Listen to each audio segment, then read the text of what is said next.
La squadra locale del Valle d'Agro Crespano, in divisa giallo-blu, guidata da Vincenzo Munaron, schiera Eva Artuso alzatrice, il capitano Alessia Bernardi opposto, Chiara Artuso ed Elisabetta Di Fede schiacciatrici, Elena Disegna e Paola Bromballa centrali, Lisa Sibillin libero. Le ospiti padovane del Colombo, in maglia blu, allenate da Luca Lion, giocano con Elisa Innocenti alzatrice, Valentina Scalvini opposto, il capitano Elisa Galeazzo e Caterina Canovaro schiacciatrici, Sara Cecchinato e Nicoletta Gallo centrali, Linda Ceola libero. Le gialloblu di casa partono toniche, riuscendo a rispondere con Alessia Bernardi e Chiara Artuso agli attacchi delle padovane, che però dimostrano di avere più soluzioni tattiche a disposizione, colpendo con le centrali Gallo e Cecchinato.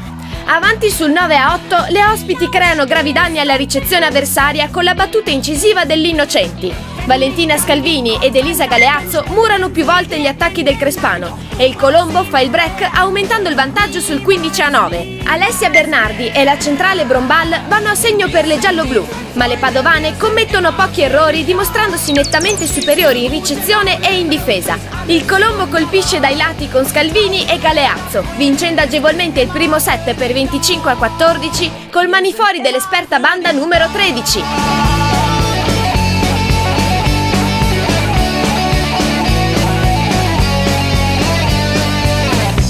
Luca Lion opera due cambi inserendo la banda Enrica Bertolin per la Galeazzo e la centrale Chiara Carnieletto per la Gallo. Le neoentrate vanno subito a segno in attacco e a muro, propiziando un pesante parziale di 8-0 che soffoca sul nascere le possibilità di reazione delle locali. Alessia Bernardi e Paola Brombal colpiscono saltuariamente, confermandosi le più positive delle trevigiane, ma è davvero troppo poco per impensierire le ospiti, dato che la ricezione giallo-blu è sempre in affanno. Muro e difesa sono inconsistenti, non riuscendo ad opporsi agli attacchi avversari.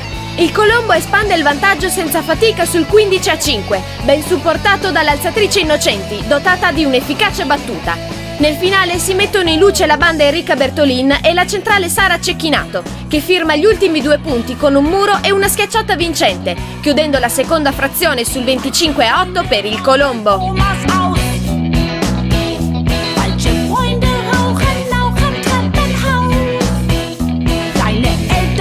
Il Crespano riparte con la banda Monica Toffolo per la Di Fede e con la centrale Anna Rizzardo per la Disegna, mentre nel Colombo la centrale Nicoletta Gallo rientra al posto della Cecchinato. Dopo una breve fase d'equilibrio, le ospiti conquistano un break importante di 6 punti, grazie ai contrattacchi vincenti di Gallo e Scalvini, allungando sull'8-2.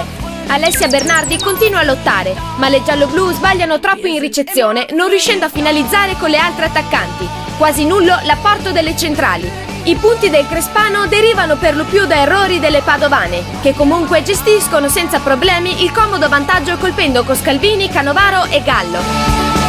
Le ospiti allungano sul 19-10. Le trevigiane hanno un sussulto avvicinandosi sul 20-15 col contrattacco vincente della Toffolo e con l'ace della Bernardi. Poi si spengono chiudendo mestamente con una serie di errori terzo set e l'ultimo incontro di questa difficile stagione.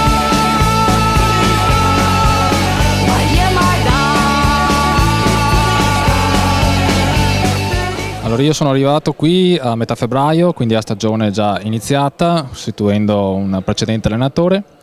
Non è mai facile subentrare in queste occasioni. Chiaramente io tanto ringrazio la società che mi ha dato questa opportunità. Io già allenavo quest'anno e comunque sono riuscito a collimare i 2 impegni. Penso che comunque i risultati siano arrivati, ci siamo salvati anche se solo all'ultima giornata, ma ritengo comunque un'esperienza tutto sommato positiva.